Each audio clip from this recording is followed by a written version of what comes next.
Bienvenue, monsieur Djambaydou, dans notre palais. Comme il est écrit devant notre porte, notre mission est d'enrichir les riches et appauvrir les pauvres, parce que de toute façon, ils ne sont que des pauvres. On ne peut en aucun cas permettre à un pauvre de connaître mieux que son destin de pauvre, parce que de toute façon, ils ne sont que des pauvres. À la différence de nous autres, leur vie n'est que misère, souffrance et maladie.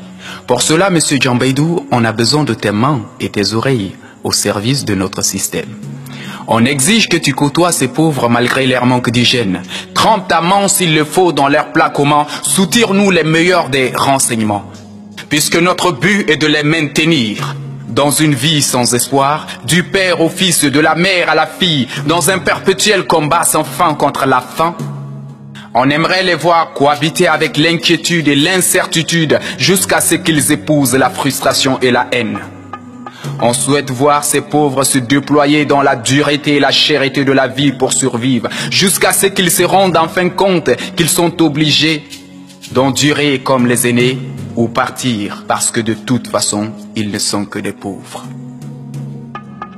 Ils disent que nous avions restauré l'inégalité, l'injustice et la corruption. Mais ils n'ont encore rien vu.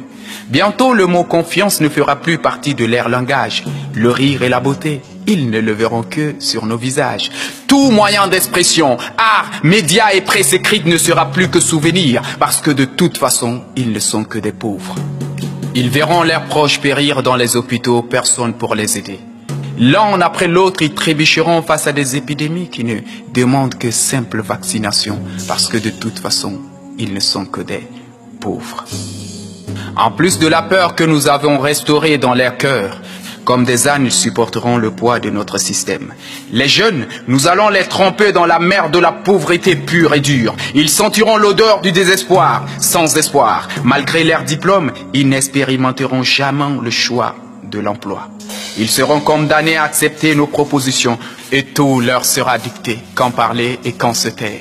Ils assisteront à nos préférences sans mot dire. Ils se laisseront corrompre sous prétexte que la vie est dure. Ainsi, ils serviront de pions sur nos échiquiers ou faire le choix de partir comme les premiers ou périr parce que de toute façon, ils ne sont que des pauvres. On ne supporte plus le langage pauvre des pauvres, monsieur Djambaydou, qui n'est que pleurs et accusations parce que de toute façon, ils ne sont que des pauvres. Non, Djambaydou, tu n'as pas à t'inquiéter. Ces pauvres ne se révolteront jamais parce qu'ils ne savent pas quoi revendiquer. Quand Sinda faut, Sina il faut goûter Kalahawi. L'industrie minière de ce pays n'est pas leur préoccupation première.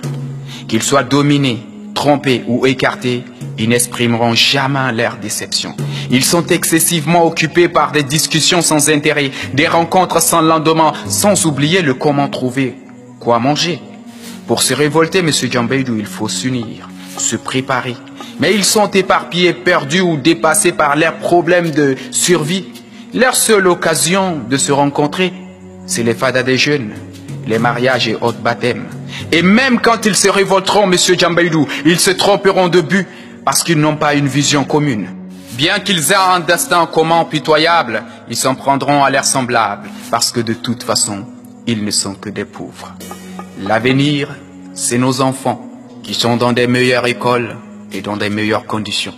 Nos enfants sont nés pour gouverner ces pauvres, parce que de toute façon, ils ne sont que des pauvres. Une dernière chose, monsieur Djambaydou, pour maintenir un pauvre dans sa pauvreté, montre-lui les chemins des croyances. Ainsi, il t'oubliera.